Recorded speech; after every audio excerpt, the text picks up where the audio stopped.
Di tahun ini Tiang mengangkat judul dengan tema Bibi Anu, di mana awalnya Wahadit memberikan sketsa, lalu Tiang teringatlah dengan tembang kuno di Bali yang berjudul Bibi Anu, yang sebenarnya menceritakan tentang seorang perempuan yang hendak pergi ke sungai untuk mandi, namun di sungai itu banyak makhluk halus yang ingin menggodanya. Lalu ingatlah dia membawa tiuk kuntul, bawang, dan dipakai sebagai sesikapan. Begitu juga dalam judul Gogoh ini, Tiang mengangkat tema Bibi Anu, tapi Tiang mengambil makna filosofinya. Seperti lirik pertama, Bibi Anu itu Bibi artinya ibu, Anu artinya sesuatu, atau bisa diartikan suatu petuah atau suatu anugerah dari seorang ibu. Apa yang bisa dianugerahkan seorang ibu kepada anaknya, salah satunya berupa petuah-petuah baik. Selanjutnya lirik yang kedua, lamun payu luas manjus, jika kamu hendak pergi mandi. Dalam konteks ini mandi artinya membersihkan diri, jadi sang ibu memberikan nasihat kepada anaknya, ketika kamu ingin membersihkan diri atau mencari kesucian atau mencari yang namanya kebenaran, lirik selanjutnya antengi tekekang. Anteng dalam bahasa Bali bisa berarti selendang, namun mempunyai arti yang lebih dalam, yaitu rajin, sifat rajin. Rajin-rajinlah kamu hidup di dunia. Itu yang makna yang terdapat dalam lirik tersebut. Rajin seperti apa? Rajin belajar dan sebagainya. Selanjutnya Yatnain ngabemesui. Yatnain itu artinya waspada. Waspada, mesui itu kayu yang dipercaya sebagai penangkal miskale atau mara bahaya. Yang dimaksud bahaya di sini adalah musuh. Musuh yang paling berbahaya menurut kita bukan dari luar, tapi diri kita sendiri. Dalam kepercayaan agama Hindu, Nike ada Satripu, Satketimira, Satatatai, dan sebagainya. Jadi makna yang ingin disampaikan dalam lirik tersebut kepada ibu oleh sang anaknya, waspadalah terhadap dirimu sendiri kelak yang akan mencelakai dirimu. Yang bisa digambarkan dari keempat ogoh-ogoh ini. Sebenarnya Tiang bisa aja menambahkan ogoh-ogoh, cuma Tiang menggunakan 4 karakter yang dimana atasnya nenek-nenek. Jika sebenarnya musuh tidak memandang gender maupun perempuan ataupun laki-laki, dan dari keempat arah ini, kanan, kiri, bawah, dan atas, itu menggambarkan godaan musuh dalam diri sendiri dari segala arah. Lirik selanjutnya, tiuk puntul, pisau tumpul, itu pesan seorang ibu kepada anaknya, ingatlah dirimu sebagai pisau yang tumpul.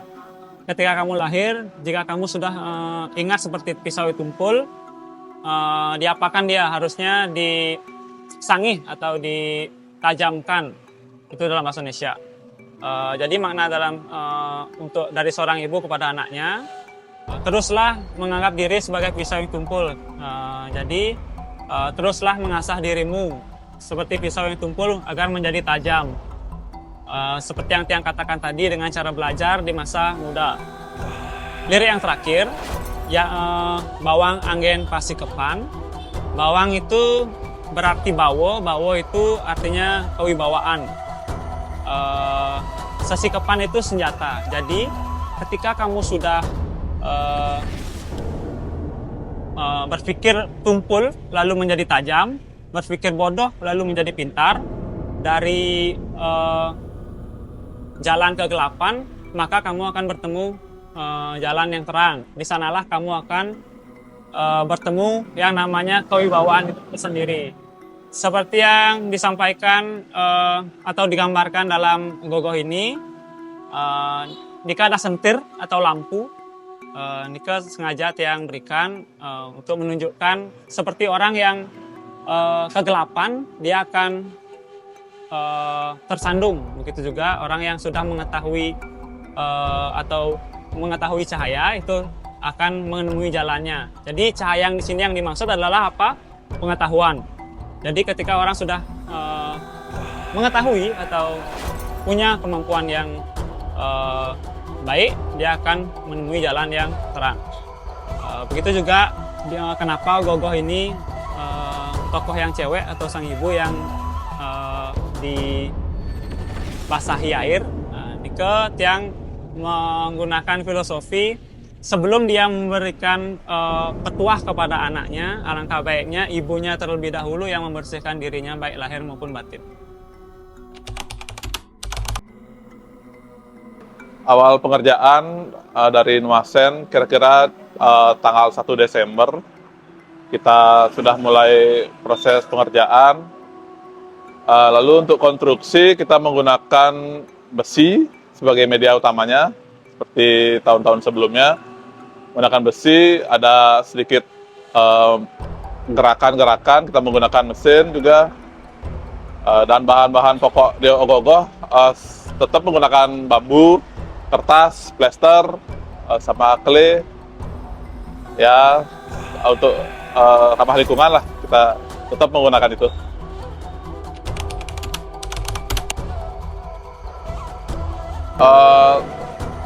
Hal tersulit menurut saya di Ogoh-ogoh ini yaitu dalam membuat kolam ya.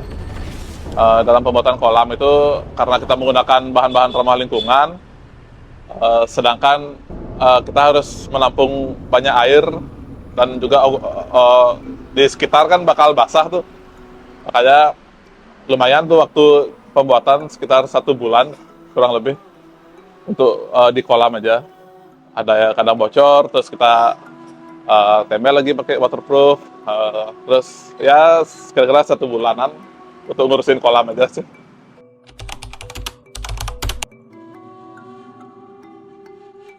Untuk perasaan menjadi juara 1 kembali di tahun ini, justru sangat senang sekali. Bisa dikatakan tidak bisa dikatakan dengan kata-kata. Jadi sebenarnya seperti orang katakan, mempertahankan lebih sulit daripada merebut. Itulah yang kami rasakan. Setidaknya kami hanya di tahun ini kami fokus untuk mengeluarkan kemampuan kami semaksimal mungkin.